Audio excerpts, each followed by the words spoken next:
Fault कटे कुछ injector आज कचरा है सारा इंजेक्टर चौकन कभी पेट्रोल ही ना मिला पेट्रोल की तो चल पेट्रोल पकड़ा था कभी पैकी पकड़या और इंजेक्टर मंगवाए नवे इंजेक्टर मंगवा थे 41 मैथ इंजेक्टर लाइन ब्लॉक साहब के संतर कितनों के दिए। बिस्मिल्लाहिर्रहमानिर्रहीम। दोस्तों, अल्ताफ हुसैन कड़वी बात के साथ आप लोगों की खिदमत में हाजिर। दोस्तों, कैसे हैं? ईद कैसे गुजरी है? अल्लाह ताला आपको अपने हिफ्ज़-ओ-मान में रखे, खुश रखे। मेरी दुआ है कि अल्लाह ताला आपको हजारों खुशियां और हजारों ईदें नसीब करे, आमीन। दोस्तों, आज का जो मेरा मौजू है, आपने पढ़ा होगा, देखा होगा कि राना सनाउल्लाह साहब ने जो बयान दिया है और IMF की जो शराइत हैं, और मेरा एक दोस्त है वहाब खान, उसने रावलपिंडी में ऐसे ट्रेडर पे होता है वहाब खान, उसने जो राय दी है उस पर मैं आज कुछ बात करना चाहता हूं। मेरी बातें तो कड़वी होती हैं और कड़वी लगती हैं, और कड़वी बातें कड़वी होने की वजह से बहुत सारे लोग इस पर अपनी राय भी कड़वी कड़वी देते हैं। चलो, सब लोगों का शुक्रिया, फिर भी उन लोगों की मेहरबानी, जो चल रहा है निज़ाम ठीक है, अच्छी बात है। दोस्तों, राना सनाउल्लाह साहब ने फरमाया है कि जो PTI वाले घुर्राते हैं या काटने को दौड़ते हैं, तो उन सब की तस्वीरें बना के, उनकी वीडियो क्लिप बना के FIA को टैग करके वो भेजी जाएं, ताकि उन लोगों के शनाख्ती कार्ड और पासपोर्ट ब्लॉक किए जा सके। दोस्तों, राना सनाउल्लाह साहब क्योंकि मुस्लिम लीग नून के हैं, उनके लीडर जनाब मियां मोहम्मद नवाज शरीफ साहब जो इंग्लैंड में बैठे हुए हैं, उनसे भी ज्यादा इन्हें तकलीफ होती है, क्योंकि उन्हें तो कभी कोई तकलीफ नहीं हुई, उन्होंने तो आज तक किसी को नहीं कहा। लेकिन मैं ये समझता हूं कि राना साहब ये फरमा रहे हैं कि मेरा एक दोस्त है वहाब खान, ऐसे ट्रेडर वाले, उनसे जो बात हुई तो उन्होंने कहा कि राना सनाउल्लाह साहब ये समझते हैं कि इंसान सिर्फ और सिर्फ मुस्लिम लीग नून वाले हैं, और PTI वाले तो सारे के सारे कुत्ते हैं, काटते भी हैं, गुर्राते भी हैं और बड़े खतरनाक हैं। तो वो कह रहे हैं कि जी मामला ये है कि अगर ये PTI वाले कुत्ते हैं तो कुत्तों को किसी की पहचान नहीं होती, वो किसी को नहीं देखते कि आगे कौन है, आगे कोई मुसलमान है, हिंदू है, और कोई यहूदी है या ईसाई नसरानी है, कोई भी है, जो कुत्ता होता है वो किसी को भी काट सकता है। कोई दाढ़ी वाला हो, मूंछों वाला हो, कोई पैदल हो, गाड़ी पर सवार हो, मोटरसाइकिल पे हो, ऊंट पे सवार हो, वो किसी को भी काट सकता है। तो काटने वाले कुत्तों से सबको डरना चाहिए, और सबको चाहिए कि वो उनसे बच के रहें। और दूसरी बात यह है कि वो ये समझते हैं कि पाकिस्तान के सिर्फ हम ही लोग इंसान हैं जो नून लीग वाले हैं, बाकी कोई कुत्ते हैं और कोई मुख्तलिफ अलकाब के साथ उनको पुकारा जाता है, किसी को कुछ और किसी को कुछ। मान लिया कि जो है ना नून लीग वाले इंसान हैं और बाकी सब पाकिस्तानी ही नहीं रहे, क्योंकि जब उनके पासपोर्ट और शनाख्ती कार्ड ब्लॉक कर दिए जाएंगे तो वो तो पाकिस्तानी नहीं रहेंगे ना, फिर तो उनको पाकिस्तान में रहने का कोई हक नहीं है। तो आप ऐसा करें राना सनाउल्लाह साहब कि पाकिस्तान की में जितने भी PTI वाले हैं सब के सब को बाहर भिजवा दें, मुल्क से निकाल दें और कहीं भी इनका ठिकाना बनवा दें, क्योंकि वो तो अब आपकी मर्जी के लोग नहीं हैं,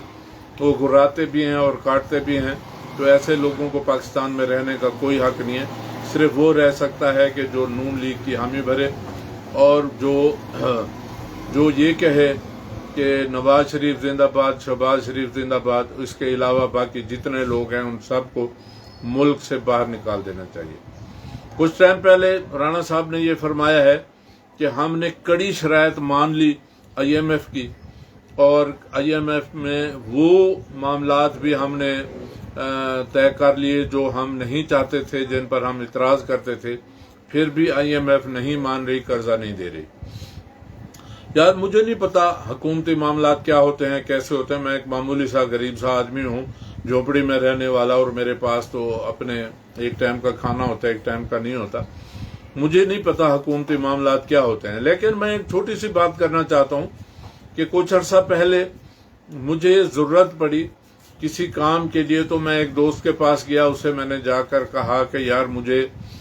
کوئی تھوڑے سے پیسے دے دو، 5-10 ہزار روپے کی ضرورت تھی، جو میرے لیے کچھ مشکل وقت تھا، تو میرے لیے 5-10 ہزار بھی بڑی بات تھی، تو اس نے مجھے وہ 5-10 ہزار دے دیا۔ میں نے آ کے اپنا کام چلایا، کام چلانے کے بعد جب وقت آیا تو میں نے اس کو وہاب خان کو جا کر وہ 5-10 ہزار واپس کر دیا۔ جیسے ہی اس کو میں نے پیسے واپس کر دیے تو کچھ عرصے بعد پھر مجھے تھوڑی سی مشکل آئی،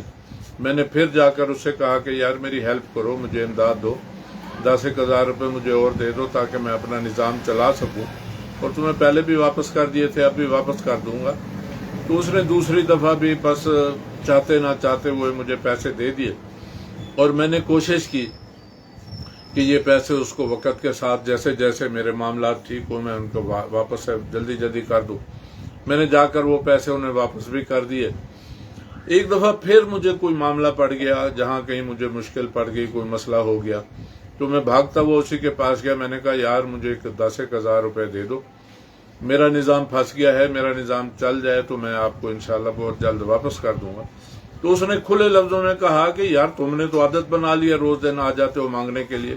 یہ کون سا طریقہ ہے روز دن آ جاتے ہو مانگنے کے لیے؟ میں نے کوئی پیسے تمہارے لیے نہیں رکھے ہوتے، میرے اپنے بھی کاروبار ہیں، میرے بھی بزنس ہیں، میرے بھی معاملات ہیں، تو میں آپ کے لیے پیسے رکھ کر نہیں بیٹھا ہوتا۔ یہ بات تو چلو اس کی ایک عام سی بات ہے، حالانکہ اس کو پیسے میں واپس بھی کر دیتا تھا، اور اس کو واپس کرنے کے بعد دوبارہ مانگنے جاتا تھا۔ میں اس بات پہ پریشان ہوں کہ IMF 75 سالوں سے جتنی حکومتیں آئی ہیں قرضہ لیتی آ رہی ہیں، IMF سے لیتی آ رہی ہیں،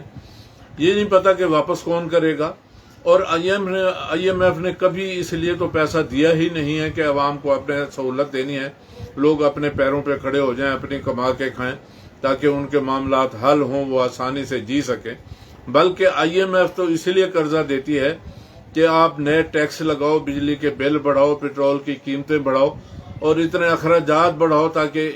ان لوگوں سے ہمارے پیسے واپس بھی ہو سکیں۔